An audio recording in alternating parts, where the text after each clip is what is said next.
Very good morning, kids. How are you all? I hope you all are fine and good. As you know, we have completed chapter number 11. So today we are going to start next chapter, that is chapter number 12, natural disasters. Natural disasters. तो इसमें हम पढ़ेंगे कि disasters क्या होते हैं और कितने टाइप के natural disasters होते हैं जिन्हें हम फेस करते हैं. Okay?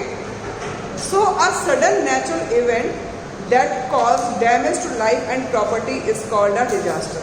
ऐसा कोई सडन मूवमेंट आना जिसकी वजह से प्रॉपर्टी को और लाइफ को नुकसान पहुंचता है उसे हम कहते हैं डिजास्टर.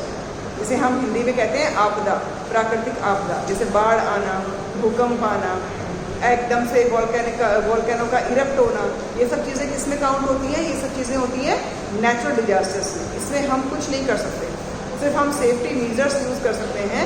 अदरवाइज ये चीज़ें नेचर के थ्रू होती हैं. ओके, तो सडन नेचुरल इवेंट, जब अर्थक्वेक आता है तो सडन आता है, किसी को इन्फॉर्मेशन देकर नहीं आता है ना. फ्लड आता है तो फ्लड भी क्या होता है? नेचुरल, सडन ही होता है. अर्थक्वेक आना, लैंडस्लाइड होना, वोल्केनो का इरप्ट होना, ये सब चीज़ें ऐसी हैं जो कि नेचुरल तरीके से होती हैं और नेचुरल प्रोसेस के अकॉर्डिंग होती हैं. तो इसे ये नाम क्या दिया गया है? Natural disasters. डिजास्टर का मतलब क्या होता है? ऐसी कोई चीज़ जो किसी चीज़ को कम्प्लीटली डिस्ट्रॉय कर दे, खत्म कर दे. अब कभी भूकंप आता है या अर्थक्वेक आता है तो क्या होता है? बिल्डिंग्स टूट जाती हैं, लोग कितने फंस जाते हैं, कितने मारे जाते हैं, उसमें कितनी प्रॉपर्टी का, कितने लोगों का नुकसान होता है ना. तो इसे क्या कहते हैं? डिजास्टर कहते हैं. The cause of disasters could be natural as well as human made in. और जो नेचुरल डिजास्टर्स हैं उनका जो कॉज है वो नेचुरल भी हो सकता है, क्योंकि नेचुरल डिजास्टर तो बहुत सालों से चलते हुए आ रहे हैं, बहुत सालों से होता हुआ आ रहा है. लेकिन ये होता कब है? इनकी पीछे कहीं ना कहीं ह्यूमन एक्टिविटीज़ का ही हाथ होता है. ठीक है. So in this chapter we will read about natural disasters. और इस चैप्टर में हम वन बाय वन सभी नेचुरल डिजास्टर्स के बारे में पढ़ेंगे और उनके सेफ्टी मेजर्स क्या होते हैं.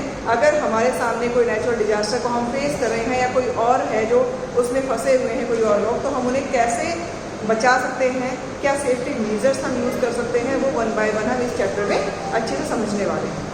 Okay, so in this chapter we will discuss about what is a natural disaster, about the different types of natural disaster and their causes.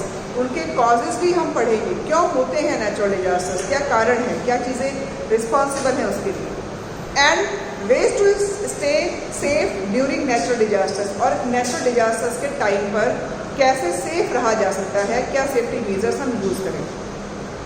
So कौन कौन से natural disasters हैं? Like earthquake, flood, earthquake, flood, volcanic eruption. Volcanic eruption का मतलब होता है ज्वालामुखी का फटना. ठीक है. वॉल्केनिक इरप्शन, साइक्लोन्स आते हैं, समुद्र में आते हैं ना साइक्लोन्स, तूफान आते हैं, एंड लैंडस्लाइड्स, ड्रॉट का मतलब होता है सूखा पड़ना. ड्रॉट का मतलब क्या होता है? जहाँ किसी एरिया में बहुत सालों से बारिश ना हुई हो, ठीक है, वो एरिया, वो लैंड होती है बिल्कुल कंप्लीटली दरारें पड़ जाती हैं, उसमें कोई प्लांट आप ग्रो नहीं कर सकते क्योंकि बिल्कुल सूख जाती है वो. तो उसे कहते हैं ड्रॉट, मतलब अकाल पड़ गया. आपने कई बार ये वर्ड सुना होगा, अकाल पड़ गया. वहाँ पे कई सालों से कोई क्रॉप बोई ही नहीं गई, किसी क्रॉप का प्रोडक्शन ही नहीं हुआ, तो वहाँ के लोग क्या करते हैं? तो कहीं और से सप्लाई करते हैं, कहीं और से सप्लाई करवाते हैं. नाउ सबसे पहले है हमारा जो नेचुरल डिजास्टर जिसके बारे में हम पढ़ेंगे वो है अर्थक्वेक. कौन सा नेचुरल डिजास्टर है जिसके बारे में हम समझेंगे? वो है अर्थक्वेक. अर्थक्वेक जो नेचुरल डिजास्टर है, आप सब जानते हो, अर्थक्वेक कहते हैं भूकंप को. Okay, the sudden shaking of the ground is called an earthquake. किसे कहते हैं अर्थक्वेक? कैसे डिफाइन करोगे? Sudden shaking of the ground, sudden shaking of the अर्थ. जब अर्थ एकदम से शेक करना स्टार्ट करती है, हिलना जोर से स्टार्ट करती है, या फिर हम देखते हो कई बार कई लोग रात को सोते रह जाते हैं, पता ही नहीं चलता, अचानक से अर्थक्वेक आता है और सब कुछ तबाह करके चला जाता है. Within minutes, within seconds also, कुछ सेकंड्स में सब कुछ तबाह हो जाता है, पता ही नहीं चलता किसी को, अचानक से आता है. तो अचानक से क्या होती है? अर्थ शेक करना स्टार्ट कर देती है. बट वो शेक कैसे करती है? ऐसा क्या होता है? क्या कोई हिलाता है जोर से अर्थ को, धक्का मारता है कोई? हाँ, क्या होता है? कौन सी एक्टिविटी होती है जिसकी वजह से ये मूवमेंट होता है, जिसकी वजह से ये अर्थक्वेक जैसी कंडीशन को हम लोग फेस करते हैं? Earthquakes are caused due to the disturbance beneath the earth surface. Earthquake क्यों होता है? क्योंकि अर्थ के नीचे सरफेस में हम सिर्फ इसकी टॉप लेयर को देख पाते हैं। अर्थ की सिर्फ हम टॉप लेयर को देख पा रहे हैं, जहाँ पे हम प्लांट्स को ग्रो करते हैं, यही हमें अपनी आंखों से दिखाई देती है। लेकिन अर्थ को जब खोदेंगे, अर्थ के नीचे भी बहुत सी लेयर्स बनी हुई हैं, बहुत सी परतें हैं, ठीक है। उनमें जब डिस्टर्बेंस होता है, उनमें जब मूवमेंट होना स्टार्ट होती है, तो उनमें जब टकराव होता है, क्या होता है? टकराव। अर्थ के नीचे क्या होती है? टेक्टोनिक प्लेट्स होती हैं। क्या होती हैं? टेक्टोनिक प्लेट्स होती हैं। और जब टेक्टोनिक प्लेट्स आपस में एक दूसरे से टकराती हैं, तब उस कंडीशन में क्या होता है? हमारा जो अर्थ का सरफेस है, इस पे हम शेक फील करते हैं। ज़्यादा टकराव होगा तो ज़्यादा ज़ोर से लगेगा कि हमें झटका लगेगा कि भूकंप बहुत ज़ोर से आया, और अगर हल्का सा टकराव है तो इसको इजीली फेस कर लिया जाता है। The point below the earth surface is where the earthquake occurs is called the focus. और जिस पॉइंट पर देखो अर्थक्वेक आता कैसे, मान लो ये अर्थ है, ये अर्थ की टॉप लेयर है जो हम दिखाई देती है। यहाँ पर बिल्डिंग्स बनी हुई हैं, यहाँ पे ट्रीज बने हुए, यहीं तो हम रहते हैं, हमको सिर्फ यही सब कुछ दिखाई देता है। लेकिन अर्थ के नीचे भी बहुत सी प्लेट्स होती हैं, बहुत सी लेयर्स बनी हुई हैं। अब जब ये टेक्टोनिक प्लेट्स आपस में टकराती हैं, एक दूसरे से टकरा जाएंगी, ये टेक्टोनिक प्लेट्स दो तरीके से मूव करती हैं, या तो एक दूसरे के पास आएंगी, नजदीक आएंगी, या फिर एक दूसरे से दूर जाती हैं, है ना। ये पढ़ोगे आप साइंस में, ज्योग्राफी में, नेक्स्ट क्लास में। तो जिस पॉइंट पर वो टकराई है, मान लो ये यहाँ नजदीक आ गई और ये दोनों आपस में इधर टकराई है, तो इस पॉइंट को कहा जाएगा फोकस। क्या कहा जाएगा? फोकस कहा जाएगा।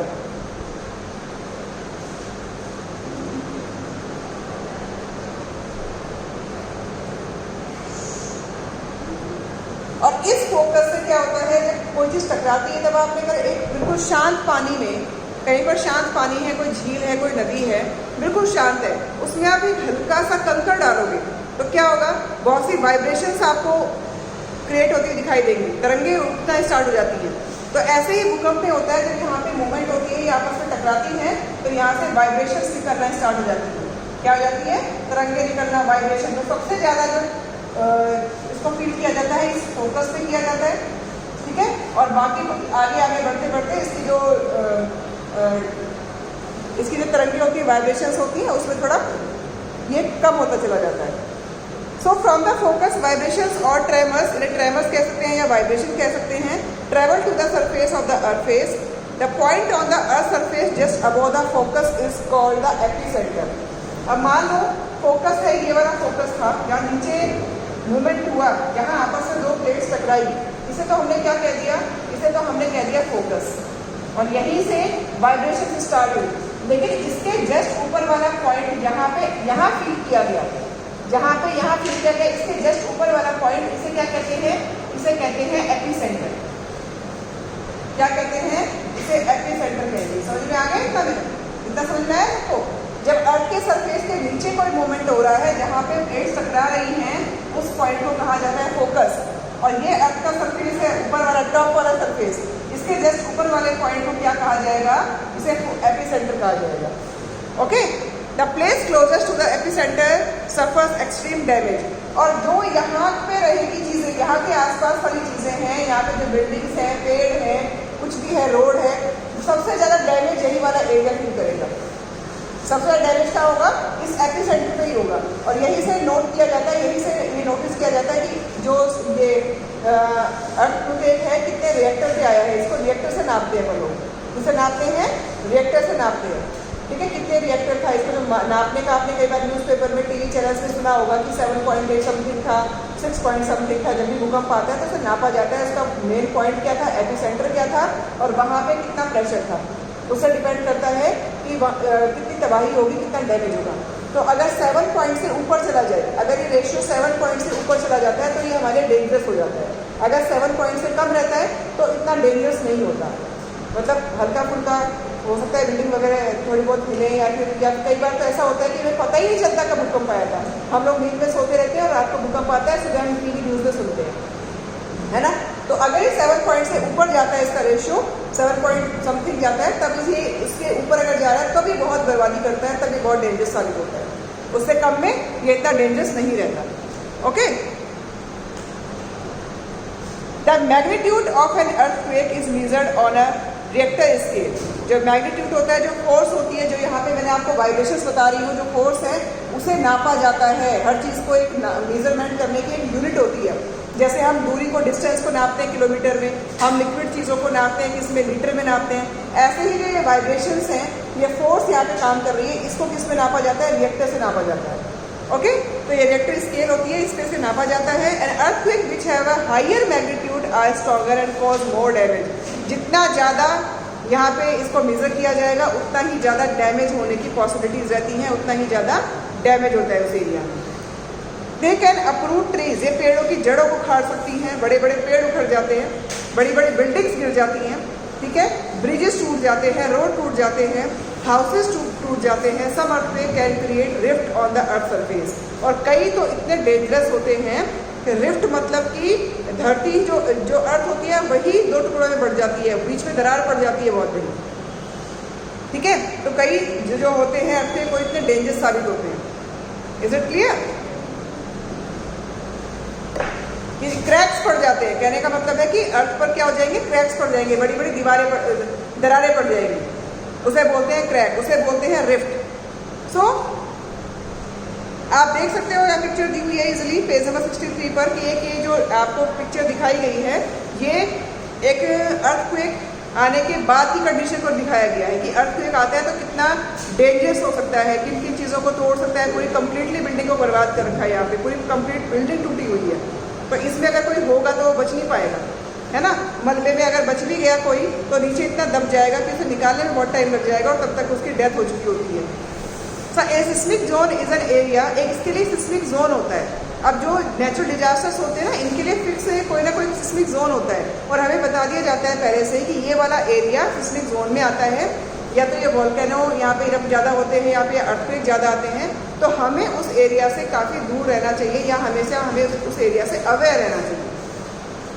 Seismic zone is an area which has a high risk of earthquake, ये बहुत ज़्यादा रिस्क रहता है जिन एरियाज में अर्थक्वेक का, उसे सिस्मिक जोन की कैटेगरी में डाल दिया जाता है। In India Himalayan region is prone, India में कौन सा रीजन ऐसा है, हिमालय। जो हिमालय रीजन है, हिमालय माउंटेन्स हैं, वो सिस्मिक जोन में आते हैं, वहाँ पर आए दिन अर्थक्वेक्स आते रहते हैं। Earthquakes at it lies in the seismic zone, वो सिस्मिक जोन में ही आ रहा है। ओके, तो इसके मीजर्स फॉर सेफ्टी हम नेक्स्ट क्लास में पढ़ेंगे। आज सिर्फ हमने अर्थक्वेक ही समझा। I hope you got well.